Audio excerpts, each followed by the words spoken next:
In November 1953, a United States government scientist fell from the 13th floor of a New York City hotel. The CIA said it was suicide. His family was never told the full story. They were paid to stay quiet, and for 20 years they did. Then his son had the body dug up. What the forensic team found inside that coffin didn't match suicide.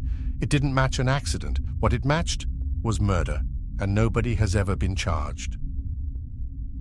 Frank Olson was not a spy. He was a scientist. He worked at Fort Detrick, Maryland, the U.S. Army's Center for Biological Weapons Research. His job was to understand how diseases could be weaponized. Anthrax, plague, botulinum toxin. He had a wife, 3 children, a house in the suburbs.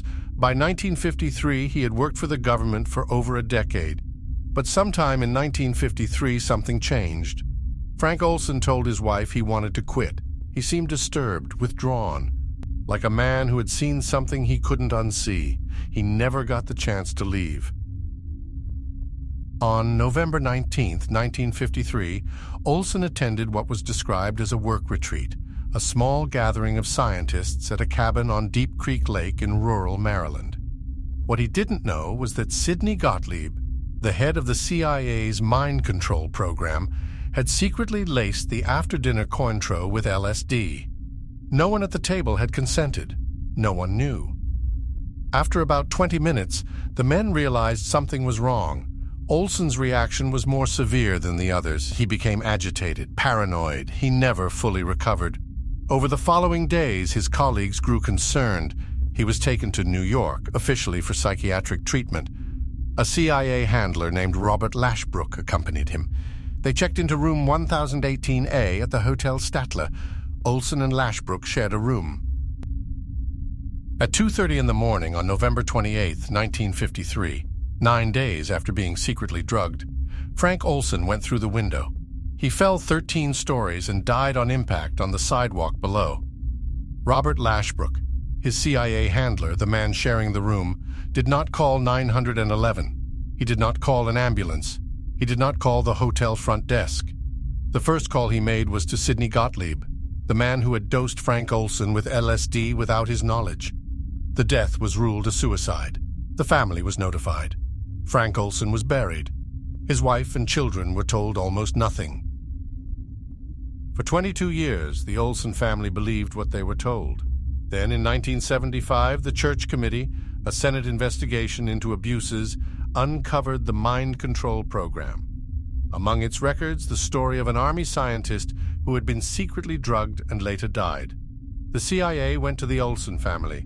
They admitted Frank had been dosed with LSD without his knowledge. President Gerald Ford personally apologized. The family was offered $750,000. In exchange, they agreed not to pursue legal action. But Frank's son, Eric, couldn't let it go. Because the story still didn't explain everything. Why was Lashbrook in the room? Why did he call Gottlieb before calling for help? What had Frank witnessed at Fort Detrick that made him want to quit? In 1994, Eric Olson had his father's body exhumed. A forensic team led by James Starrs, a professor of forensic science at George Washington University, conducted a full second autopsy. What they found contradicted the official account entirely. There was blunt force trauma to Frank Olson's skull, above his eye. The injury was consistent with being struck by a hard object before the fall, not from hitting the pavement, not from going through glass before the fall. There were also no glass cuts on Olson's body, meaning he did not go through a closed window. Starrs called the evidence, in his own words, rankly and starkly suggestive of homicide. New York District Attorney Robert Morgenthau reopened the case. The investigation went nowhere. Key witnesses invoked privilege. The CIA refused to cooperate. Sidney Gottlieb, the man who ran the program, the man who dosed Olson, the man who received the first phone call after the fall, was granted immunity in exchange for testimony. He died in 1999, free, in a farmhouse in Virginia. Robert Lashbrook, the CIA handler in the room that night, maintained his account until his own death. The case was closed without charges. Eric Olson spent the next 30 years of his life trying to find out what happened to his father. He gave up his career.